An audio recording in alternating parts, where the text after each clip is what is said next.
Friends, మనం చిక్కుడుకాయ పచ్చడి ఎలా చేయాలో చూద్దాం. దానికి కావాల్సినవి చిక్కుడుకాయలు ఇవి మంచిగా కడిగేసి వాటర్ మొత్తం తుడిచేసి చుంచేసి పెట్టుకున్నాను.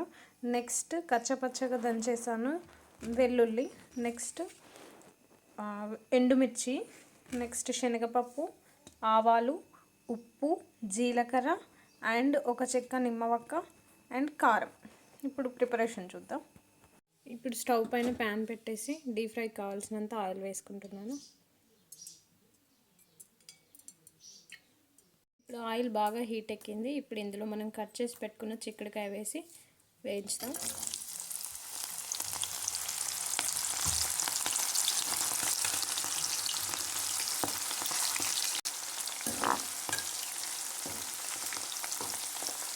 వాటర్ మొత్తం డ్రైన్ చేసి పెట్టుకోండి, ఎందుకంటే చిల్లి మన మీద పడే అవకాశం ఉంటుంది. సో వాటర్ మాత్రం లేకుండా మంచిగా క్లాత్లో వేసేసి చేసి పెట్టుకోండి. ఇప్పుడు ఈ చిక్కుడుకాయలు మంచిగా వేగేదాకా ఉంచాలి. ఇప్పుడు చిక్కుడుకాయ వేగిపోయింది. దీన్ని మనం ఒక ప్లేట్లోకి తీసుకుందాం. చూడండి, ఇలా వేగాలి. ఇప్పుడు దీన్ని మనం ఒక ప్లేట్లోకి తీసేసుకుందాం. చిక్కుడుకాయలు అన్నీ తీసేసి ప్లేట్లో వేసుకున్నాను. ఇప్పుడు ఇదే ఆయిల్లో నేను పోపు వేస్తున్నాను, ఎందుకంటే నేను పోపు అన్నీ రెడీగా పెట్టేసుకున్నాను కాబట్టి.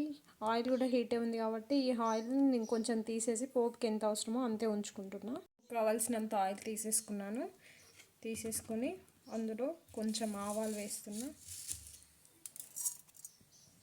ఆవాలు వేగిపోయిన తర్వాత ఇందులో కొంచెం జీలకర్ర, కొంచెం శనగపప్పు వేసేసుకుంటున్నాను. ఇందులోనే కొంచెం ఎండుమిర్చి వేసేసి ఇవి మంచిగా గోలంటాం.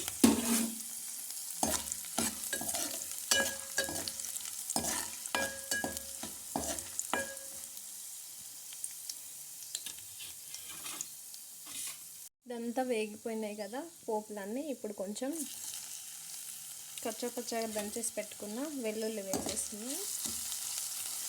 ఇది కూడా కొంచెం వేగిన తర్వాత ఇందులో మనం కొంచెం కారం, ఉప్పు టేస్ట్కి సరిపడా వేసేసుకొని ఆ వక్కలు ఇందులో వేసేసుకోవాలి.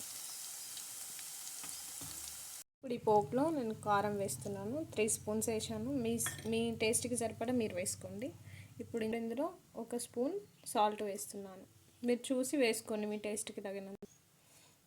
ఇప్పుడు ఇదంతా మిక్స్ చేసేసి ఇప్పుడు ఇందులో మనం ముందు వేయించి పెట్టేసుకున్న చిక్కుడుకాయలు వేసేసుకోవాలి.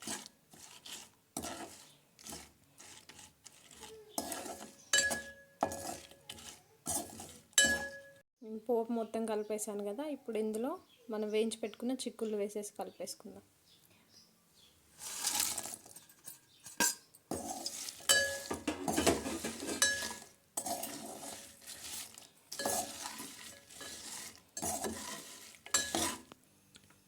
మొత్తం కలిపేసాను. ఇప్పుడు ఇందులో ఒక చెక్క నిమ్మరసం పిండేసుకోవాలి. పిండేసి మంచిగా కలిపేసుకోవాలి.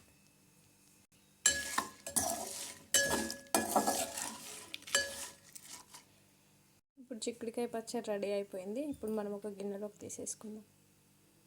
ఫ్రెండ్స్, ఎంతో టేస్టీగా ఉండే చిక్కుడుకాయ పచ్చడి రెడీ అయిపోయింది. ఇది 1 వీక్ వరకు కూడా నిల్వ ఉంటుంది.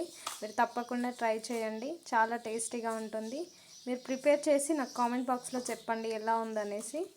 చాలా టేస్టీగా ఉంటుంది. మీకు ఈ వీడియో నచ్చినట్లయితే లైక్ చేయండి, షేర్ చేయండి, నా ఛానల్ని సబ్స్క్రైబ్ చేయండి అండ్ బెల్ ఐకాన్ని యాక్టివేట్ చేయండి. నా నోటిఫికేషన్స్ అన్నీ మీకు వస్తాయి. Thanks for watching.